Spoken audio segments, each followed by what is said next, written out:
দেখো তোমরা right form of verb মানে রাইট অর্থ মানে কি সঠিক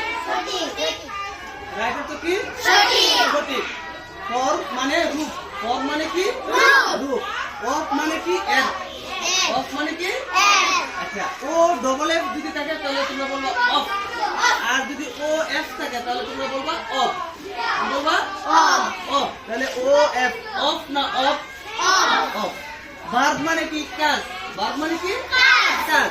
আচ্ছা বাংলাটা কি দেখো ক্রিয়ার সঠিক রূপ ক্রিয়ার সঠিক রূপ ওখানে একটা ব্র্যাকেটে দিবি এরকম থাকে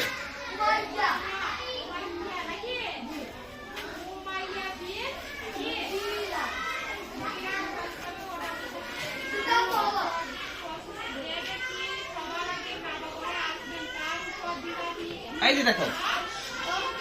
ভি এখানে ব্র্যাকেট আছে তাই না ব্র্যাকেটের ভিতরে কি আছে বলো তো মানে বি একটা বার বি বার তাই না তারপরে কি আছে গুড বয় আচ্ছা এবার দেখো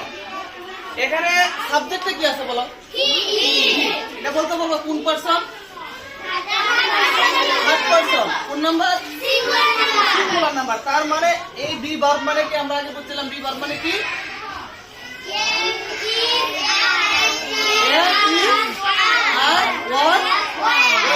তার মানে আমরা সবাই গত ক্লাসে জানছি যে বি ভার্ব মানে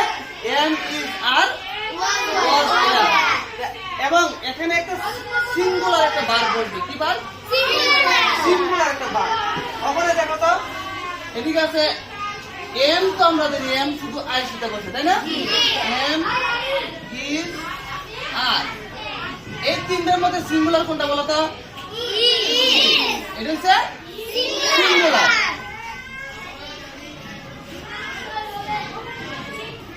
সিঙ্গুলার আর আরটা হচ্ছে প্লুরাল আরটা কি প্লুরাল আর এম দা সিঙ্গুলার কিন্তু এটা কার সাথে বসে একমাত্র কার সাথে বসে এখানে যদি আই থাকতো তাহলে বি ভার্ব কি লিখতা বি ভার্ব কি লিখতা বি মানে এম আর এখন দেখো একটা সিঙ্গুলার যেহেতু সাবজেক্টটা থার্ড পারসন সিঙ্গুলার নাম্বার আছে সাবজেক্টটা কোন person third person singular number তাই আমরা এখানে একটা বি ভার্ব আনবো কোন ভার্বটা আনবো বলো তো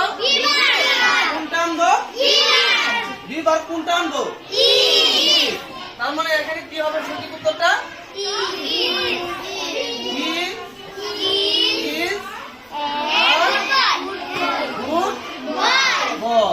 ভেরি গুড